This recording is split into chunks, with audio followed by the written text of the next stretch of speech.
नमस्कार दोस्तों, मेरा नाम अंकित है और मैं हूं आपका स्टोरी टेलर। दोस्तों, आज जो स्टोरी मैं आपको सुनाने वाला हूं वह महाभारत काल के एक प्रसंग से जुड़ी हुई है। हुआ यूं कि जब महाभारत युद्ध की घोषणा हो गई, महाभारत युद्ध की तैयारियां शुरू हो गईं, तो दोनों ही पक्षों ने, कौरवों ने और पांडवों ने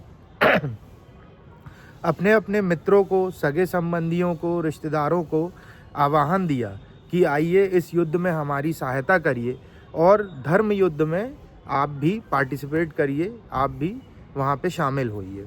अब जाहिर सी बात है, जैसे जैसे लोगों को आमंत्रण पहुँचता गया, लोग बाग वहाँ से चलना शुरू हुए।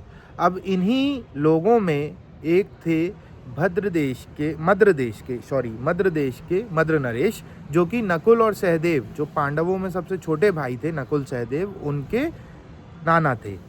अब जब वहाँ से वो लोगों उन्होंने मतलब मद्र नरेश ने चलना शुरू किया, तो पांडवों को तो पता था कि भाई उनके नाना आ रहे हैं तो वो आ ही जाएंगे।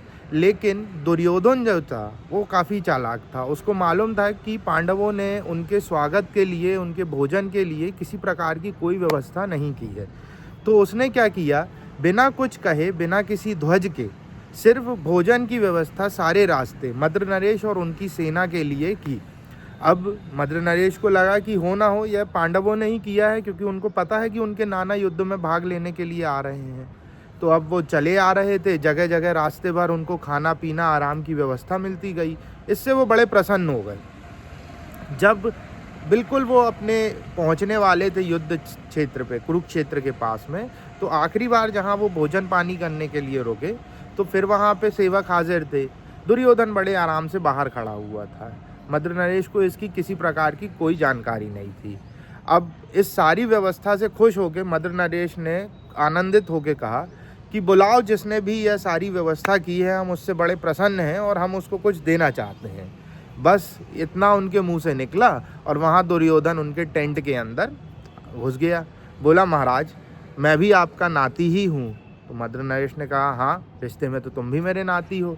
और बोले, यह सारी की सारी व्यवस्था मैंने ही आपके लिए की है। अब अभी अभी आपने घोषणा की है कि आप जिसने भी यह व्यवस्था की है उसको कुछ ना कुछ देना चाहते हैं। अब मद्र नरेश बोल चुके थे, बोल के वापस ले नहीं सकते थे, तो वो समझ गए कि वो फंस चुके हैं। उन्होंने कहा, ठीक है दुर्योधन, मांगो क्या मांगते हो।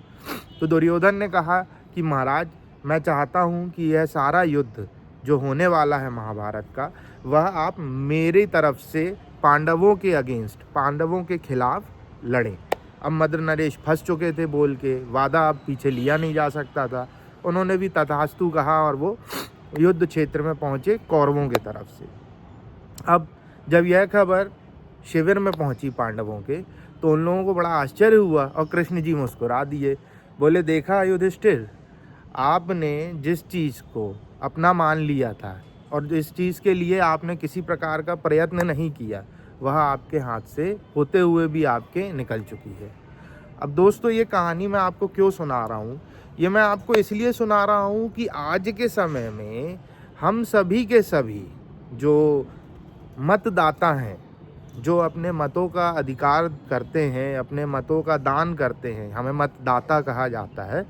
तो हम अपने मतदान को जब करते हैं, तो मतदान करने के पहले ये सारे के सारे नेता, चाहे ये किसी भी पार्टी के हों, हमारे सामने नतमस्तक हो जाते हैं। लेकिन एक बार जब इनको हमारा मत प्राप्त हो जाता है, तो उसके बाद हमारी स्थिति पांडवों के लिए मद्र नरेश की तरह होती है। अब हमें क्या करना चाहिए?